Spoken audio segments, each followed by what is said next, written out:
Hi everyone, Angela here. Today we're going to talk about this little money tree, actually big money tree. You can't even see the whole thing up here. But we're going to talk a little bit about it, and I'm going to share with you my experiences and see if I can help you troubleshoot any of the problems that you may be having with this beautiful plant. Alright, here we go. Okay, so Dan got me this plant, I want to say like a year and a half, 2 years ago, for either a Mother's Day present or anniversary, and I'm just not sure. Makes me a terrible person, but I have almost killed this plant. I have killed part of it, and now I think I'm almost keeping it alive.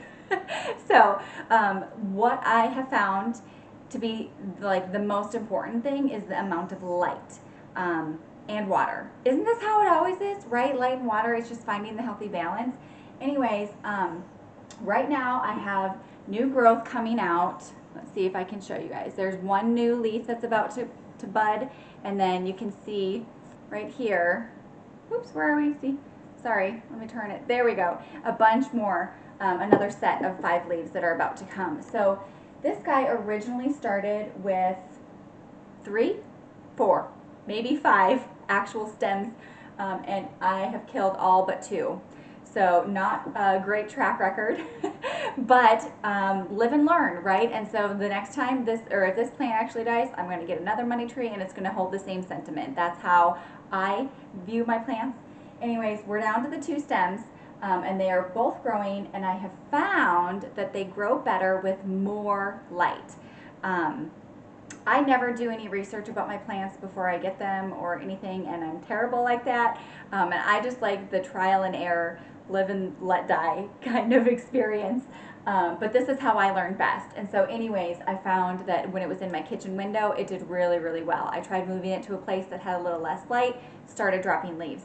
It might also just not like being moved. But it definitely seems to be doing better with more indirect light. I still haven't put it in a place that it gets direct light, because I just don't have too much of that in my house. I'm in my bedroom right now. You can see how bright it is. I have an eastern facing window. It's noon here, so there's no direct light coming in. No lights in the room, and it's still very bright in here. So a lot of my plants get a ton of indirect light. But yeah, so lighting is really important. You cannot let this plant sit in water.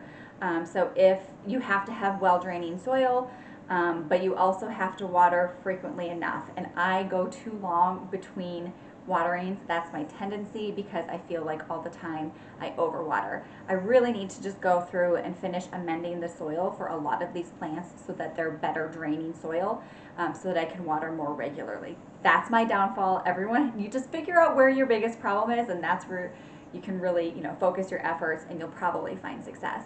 So anyways, I have it in a terracotta pot because I wanted it to be like more porous and not sit and get soggy roots. But you can see like the base of the plant here. See how bulbous that is, right? When you squeeze it, it should be firm. If it squeezes and gets soft, it's gonna die, because it's just sitting in too much water and it's retained too much water. And you can see I have a bunch of leaves here that are brown. That's because we went on vacation this month and my watering schedule has been terrible. So I talk a lot about having a watering schedule, sticking to your watering schedule, which can be really difficult if you're a busy mom, or if you you have a lot of responsibilities outside of the home. It can get so easy to go a day, go 2 days, go 3 days, go 7 days without watering past your schedule. So something just to keep in mind if you need to put, a lot of people put calendar reminders on their phone, and I think that's probably something I need to start doing. But anyways, I think that's all I wanted to share with you guys today. I'm going to look into next time talking about propagating a money tree and see if that will help at all. But this is it. You can see there's a ton. I never even showed you the whole plant. It's doing really well. Look at these beautiful big leaves that are coming up. This is like right by my face, so it's bigger than my whole head. But it's doing really great, and the closer to sunlight, the better. Keep the watering up and you'll be successful. Okay, thank you guys so much for tuning in. I hope you're having a super awesome day, and I can't wait to see you guys in the next video. Have a good one. Bye.